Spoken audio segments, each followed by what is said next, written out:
1 Corinthians chapter 7. Now for the matters you wrote about, it is good for a man not to have sexual relations with a woman. But since sexual immorality is occurring, each man should have sexual relations with his own wife, and each woman with her own husband. The husband should fulfill his marital duty to his wife, and likewise the wife to her husband.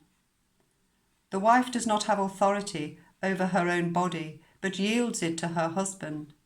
In the same way, the husband does not have authority over his own body, but yields it to his wife.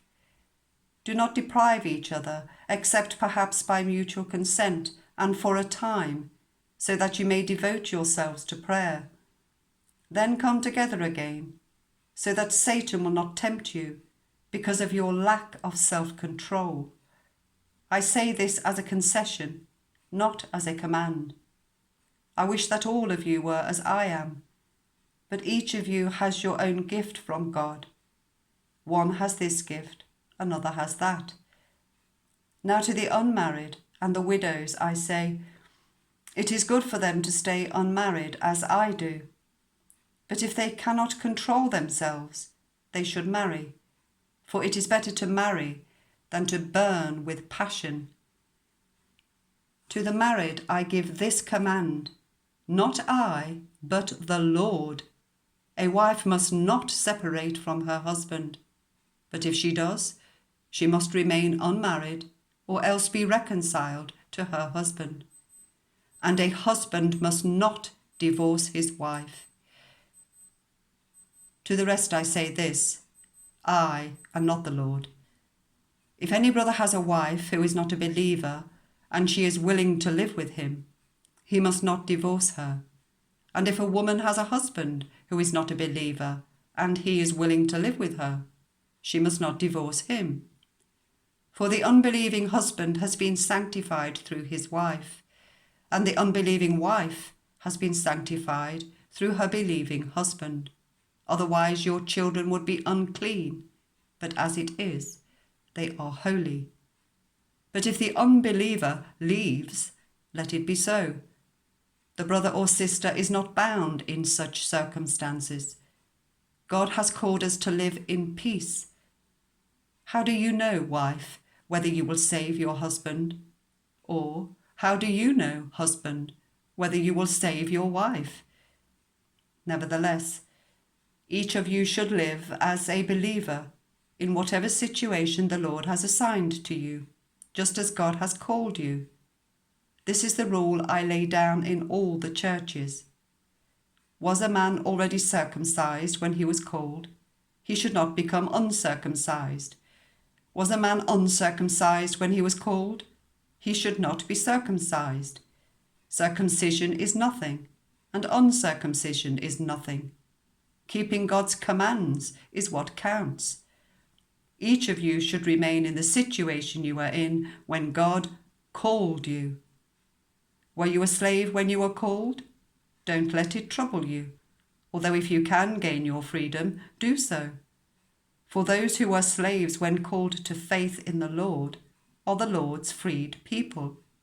Similarly, those who were free when called are Christ's slaves. You were bought at a price. Do not become slaves of human beings. Brothers and sisters, all of you, as responsible to God, should remain in the situation in which God called you. Now about virgins. I have no command from the Lord, but I give a judgment as one who by the Lord's mercy is trustworthy. Because of the present crisis, I think that it is good for a man to remain as he is. Are you pledged to a woman? Do not seek to be released. Are you free from such a commitment? Do not look for a wife. But if you do marry, you have not sinned. And if a virgin marries, she has not sinned. But those who marry will face many troubles in this life, and I want to spare you this. What I mean, brothers and sisters, is that the time is short. From now on, those who are married should live as if they were not. those who mourn as if they did not, those who are happy as if they were not, those who buy something as if it were not theirs to keep, those who use the things of the world as if not engrossed in them. For this world in its present form is passing away. I would like you to be free from concern. An unmarried man is concerned about the Lord's affairs, how he can please the Lord. But a married man is concerned about the affairs of this world, how he can please his wife, and his interests are divided. An unmarried woman or virgin is concerned about the Lord's affairs. Her aim is to be devoted to the Lord in both body and spirit. But a married woman is concerned about the affairs of this world, how she can please her husband. I am saying this for your own good, not to restrict you, but that you may live in a right way, in undivided devotion to the Lord. If anyone is worried that he might not be acting honourably towards the virgin he is engaged to, and if she is getting beyond the usual age for marrying, and he feels he ought to marry, he should do as he wants. He is not sinning. They should get married. But the man who has settled the matter in his own mind, who is under no compulsion, but has control over his own will, and who has made up his mind not to marry the virgin, this man also does the right thing. So then, he who marries the virgin does right, but he who does not marry her does better. A woman is bound to her husband as long as he lives. But if her husband dies, she is free to marry anyone she wishes, but he must belong to the Lord. In my judgment, she is happier if she stays as she is, and I think that I too have the Spirit of God.